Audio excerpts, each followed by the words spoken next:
درخت ایسا ہے کہ اگر ایک گھوڑ سوار 100 سال تک، صحیح بخاری میں آتا ہے 100 سال تک گھوڑے پہ بھاگتا رہے، اس کے سائے سے باہر نہیں نکل سکتا. یہ جناب سائز ہے ایک درخت کا، سب ایک درخت کا. تو کائنات پھر کتنی بڑی ہے.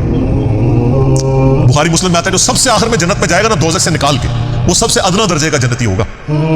لاکھوں کروڑوں سال دوزخ میں چلے گا، جب اس کے سارے گناہ دھل جائیں گے دوزخ کے عذاب کے بس، اور آپ بس اس کے پلے صرف یہ نیکی ہوگی اس نے زندگی میں ایک دفعہ لا الہ الا اللہ کہا ہوگا، بس یہ کلمہ اس نے پڑھ لیا ہوگا، لا الہ الا اللہ محمد رسول اللہ. یہ اپنے بھی وقت کے پیغمبر پہ جو اپنے زمانے میں امتوں کے تھے ان پہ ایمان لائے ہوں گے.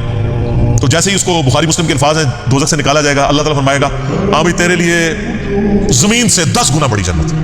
تو کہے گا یا اللہ تو خدا ہو کے میرے ساتھ مذاق کرتا ہے. تو بخاری مسلم کے الفاظ ہیں کہ اللہ تعالیٰ اپنی شان کے لائق مسکرائے گا اس کی بات کے اوپر.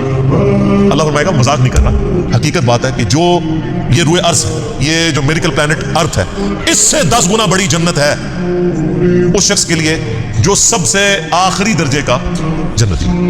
اور سر جو شروع میں چلے جائیں گے ان کی جنتوں کا کون اندازہ لگا سکتا ہے. بخاری مسلم کے الفاظ ہیں کہ جنت میں ایک درجے والا اپنے سے اوپر والے درجے کو یوں دیکھے گا جیسے تم ستارے دیکھتے ہو، اور وہ فرق ایک نیکی کا ہوگا، ایک نیکی کا.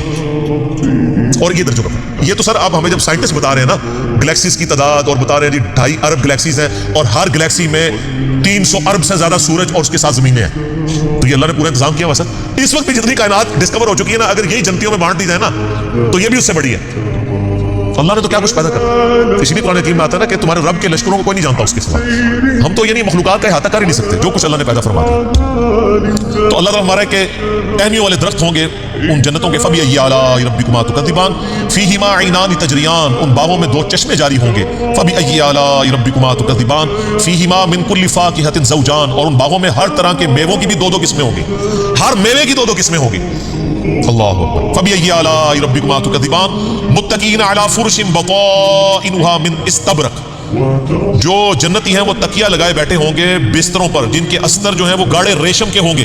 وجن الجنتین دان، اور دونوں باغوں کا پھل نیچا جھکا ہوگا. یہ نہیں ہے کہ جناب آپ وہ درخت اتنے بڑے بڑے ہیں تو جناب آپ کو کوئی سیڑھی لگا کے یا کسی ڈرون میں بیٹھ کے جانا پڑے، نہیں، ٹہنی لٹک رہی ہوگی، بلکہ اشارہ کریں گے تو ٹہنی اپنے پاس آ جائے گی اور آپ اس کو پھل کا توڑ کے کھائیں گے. کیونکہ جنت کو تو فنا نہیں ہے، آپ کے توڑ کے ختم ہوگا ایک اور وہاں پہ لگ جائے گا. جنت میں کوئی چیز ختم نہیں ہونی سر، جتنا مرضی کھاؤ پیو ختم کوئی چیز نہیں ہونی. جو آپ کھائیں گے نا آپ، اچھا، اور آپ کو بھی تکلیف سے آزاد کر دیا، کوئی پیشاب نہیں ہے، کوئی پخانہ نہیں ہے. بخاری مسلم کے الفاظ ہیں ایک خوشبودار ڈکار آئے گی سب کچھ ہضم، اور کوئی قبض والا معاملہ نہیں ہوگا، کوئی پیٹ خراب ہونے والا نہیں ہوگا. وہاں اپنے آپ لذت کے لیے کھائیں گے اور بھوک بھی نہیں ہوگی. بھوک کے بغیر بھی لذت کی وجہ سے آپ کھانا کھائیں گے، اور لذت کی وجہ سے آپ جتنا مرضی. یہاں پہ بھی لوگ بھوک کے بغیر لذت کے لیے کتنا کچھ کھا جاتے ہیں، کہتے ہیں میں انہیں کھانا کھا کے آیا تو رکھو تو پھر 2 پلیٹیں کھا جاتے ہیں.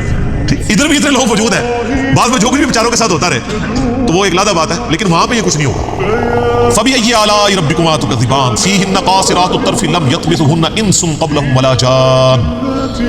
ان جنتوں میں نیچی نگاہوں والی حوریں ہوں گی جن کو نہ کسی انسان نے چھوا ہوگا نہ کسی جن نے اس سے قبل.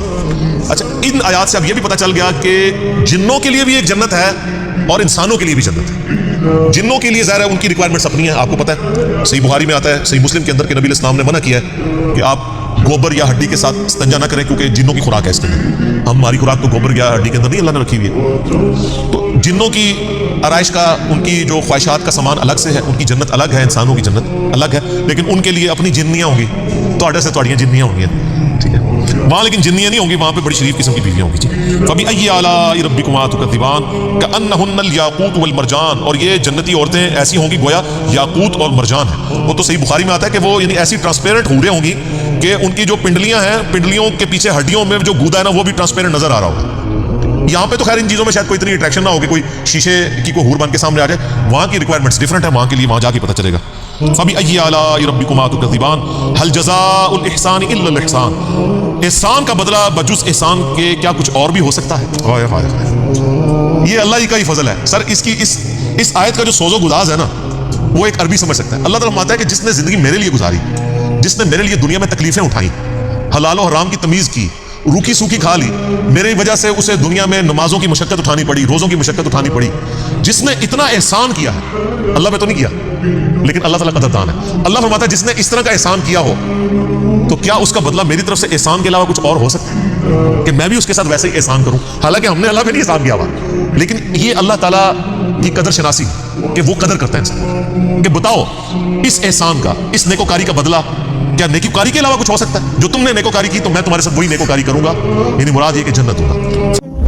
وبشر الذین آمنوا وعملوا الصالحات، اور اے نبی الاسلام آپ خوشخبری دے دیجئے ان لوگوں کو کہ جو بات مان لیتے ہیں، یعنی ایمان لے آتے ہیں اور نیک اعمال اختیار کر لیتے ہیں، ان لہم جنات تجری من تحتها الانہار، کہ ان کے لیے باغات ہیں جن کے نیچے نہریں بہتی ہوں گی، کلما رزقوا، جب کبھی بھی انہیں رزق دیا جائے گا اس جنت میں، منہا ان باغوں میں سے، من ثمرۃ الرزق، کوئی پھل رزق کی شکل میں ان کو جب پیش کیا جائے گا، اہل جنت کو جنت میں جب کوئی فروٹ دیا جائے گا، قالوا هذا الذي رزقنا من قبل، وہ کہیں گے یہ تو وہی ہے جو ہمیں اس سے پہلے دنیا میں بھی دیا جاتا تھا، وَأُتُوا بِهِ مُتَشَابِهًا، حالانکہ وہ ان کو اس سے ملتا جلتا فروٹ دیا جا رہا ہوگا، ایگزیکٹ نہیں ہوگا،